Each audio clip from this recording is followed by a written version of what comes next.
Hi, this is DH Dunn, and welcome to Sunlight in the Dungeon for April 9th, 2021, and our launch of Shades of the Sea. So excited to get into that. First, talk about our cup for this episode. This is actually an important cup to me and very important for this episode. This is a cup. My name is Dave. That's what the D stands for. And this is a cup that would always be waiting for me at my grandparents' house. My grandparents, particularly my grandfather, very influential in a lot of what I'm writing. And I wish they could see where things are now for me with books and stuff. I know they would be very excited, but this cup was always there. And I would have hot chocolate in it with them. And I'm actually using my grandfather's desk as the desk to process all the video and stuff. I want to get that painted up, but I did repair it. So I'll get some pictures or something of that up on Instagram. But my grandfather, Papa, meant a lot to me and was very influential in my writing and would be very excited, I think, not just about the fact that I am writing, but specifically what I'm writing about. He introduced me to Lord of the Rings and you know, everything comes from there. So he got me into superheroes and all kinds of great stuff. So this cup, which I can't drink out of anymore, it has a crack in it, but means a lot. Obviously, there's nothing in it. So that is the cup for this week. So Shades of the Sea is out, and we are going to talk about it a lot more in just a minute, but it is out on Amazon right now. There's a top link in the description. We'll take you to Shades of the Sea. 100,000 words for $3.99 of fantasy, mystery, and adventure set in 1600 Sicily. So I really hope you go check it out. I'm so excited about this one. I'm just very happy with it. So first off, though, let's take a look at this week's promos.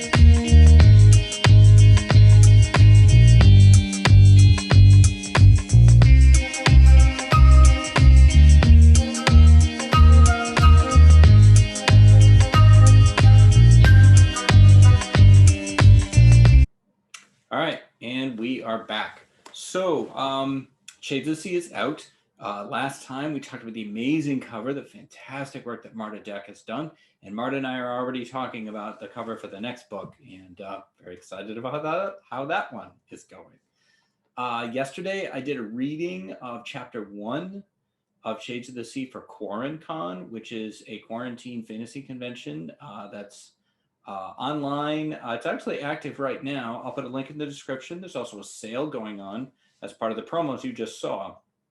There's a whole bunch of books from participants in Quarancon there. I did a reading of Chapter 1 of Shades of the Sea yesterday. YouTube channel is there. I'll put a link in the description. I was absolutely terrified. Never done a public reading before, but it went very well and everyone was very nice and asked a lot of cool questions. So what I wanted to talk about today was my top 5 things that excite me about Shades of the Sea and why I'm just so incredibly jazzed to finally bring this out. So the first thing is a new series and a new world. So I have been writing inside of Fractured Everest for the past 2 years, really. And plus, if you factor in research time and prep, I've been publishing Fractured Everest stuff for 2 years, but I've been writing in it for longer than that. And I love those characters and I love that world, but the opportunity presented by Shades of the Sea to talk about new characters, new world, a blank piece of paper is really exciting for me. And I think really exciting for readers too, as we both get to explore this kind of together and to come along this ride through a new world with a new history. And, true to my fashion, it's not everything is there in the first book, and we will explore more and more of this history as we go on. I like unfurling things slowly. And I'm very excited to just have a new set of toys to play with and some really cool new settings and characters to talk about. The number 2 thing is that this is a story about grief, love, and hope. And a lot of my stories have been about hope. And that's always going to be present in my stories. And love is always going to be present in my stories. But the Everest series has a lot to do with guilt and responsibility and leadership and responsibility and leadership are definitely present in this book too. But a major plot element of this book is grief. The two main characters of this book, Taviano and Audenzia, or Tavi and Z, are dealing with the very recent loss of someone incredibly important to them both. And being able to talk about that, to write about it, to explore it for myself was very cathartic for me. It was very helpful, and to just learn how to process through things that no one ever really thinks about how they're going to process through that until they have to. And the relationship between Tavi and Z, father and daughter, was one that I was excited to write, and I was excited to talk about how these two people had this incredible loss, and rather than tear them apart, which I feel I see too often in fiction, instead of turning on each other, they each became the other one's rock. I mean, each of them basically has half a heart, and together they get through this. And their journey and their strength, finding strength in each other, leaning on each other, and not just the father supporting the daughter, but also the daughter supporting the father, was really important for me to show, and it was very helpful. It was helpful to me, and I'm excited for people to read about that. Also, number 3, it's a mystery. Haven't really written any mysteries before, and I really wanted to. And I was excited to all the construction pieces you have to do when you do a mystery are very, very different from fantasy, and it has a whole different energy to it.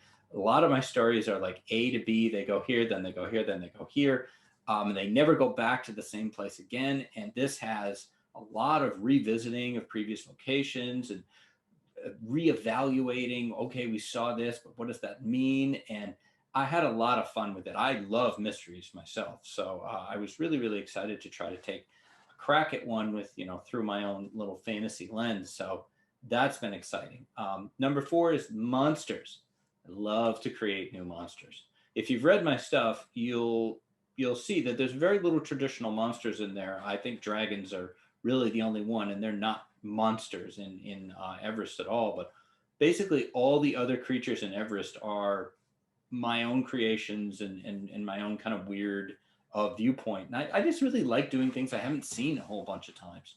So again, I've got 2 different sets of monsters in this book that I really, really had a lot of fun building up, and I have plans for both of them going forward as well. And I look forward to you guys meeting these monsters and getting your take on it.